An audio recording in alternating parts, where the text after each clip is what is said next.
When I was 9 years old, I started swimming competitively. My days would consist of waking up at 4:30 a.m. for practice, going to school, taking a city bus to my second practice after school, and finally getting home at around 8 to 9 p.m., which gave me just enough time to eat dinner and do some homework before I went to bed and restarted the next day. Years go by, and my swimming career looked promising. I was motivated, worked hard, listened to my coaches, and my diet was impeccable. I was doing everything I was supposed to do in order to get closer and closer to my goals in the sport. Sure, my schedule was hectic and I was beyond sleep deprived, but I didn't mind. I had one goal in mind, and there was nothing that could slow me down.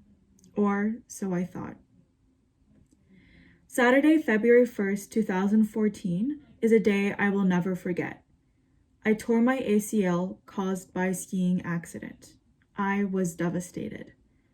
It felt as if this injury had caused me to take 2 steps back, while my competition were taking 2 steps forward.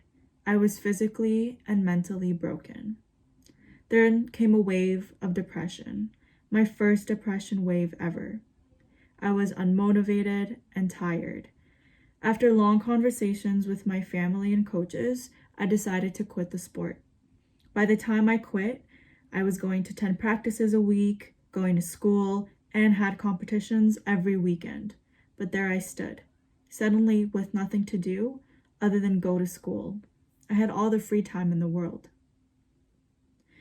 When I was training, my coaches would monitor what I ate.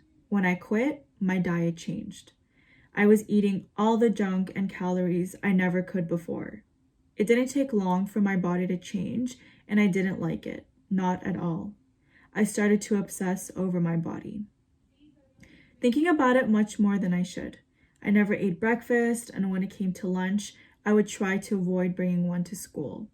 My friends would make comments here and there about how I wasn't eating, and so I began eating lunch, but running to the bathroom to purge. This went on for most of my high school years. My body was giving up on me. When I started university, I was living in a new city and I had all the freedom in the world. That freedom led me to drugs and alcohol. I won't get into too much detail, but it definitely got out of hand. After my 2 years at university, I had gained 30 pounds. I was far from happy, and that's when my eating disorder took a turn.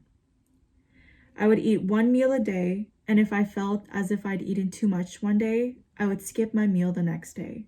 Suddenly, I started to lose weight, a lot of weight. After being away from my family home for months, my parents and brother were worried when they saw me. I was skinnier than I was back when I was an athlete. I was pale and weak. My period completely stopped, and I couldn't look or think about food without feeling nauseous. Something had to change, and my family made sure of that. I started to see a therapist, and she helped me come up with ways to cope with anxiety and help me work on the way I perceive myself. A few months later, I felt better. I have more energy, and I'm okay with eating full meals every day. My therapist helps a lot, but if I'm being completely honest, I don't think I would have changed my habits if it weren't for the look on my mom's face when I came home that day. Hearing her shaky voice and seeing the tears in her eyes made me realize that I needed to seek help. Don't get me wrong, I still get anxious as I wait to see what number is going to show up on the scale, but knowing this has been an issue for many years, I know that things won't magically get better. It takes time and it isn't easy, but now when I see my mom, I know she won't stay up at night wondering if I had a meal today.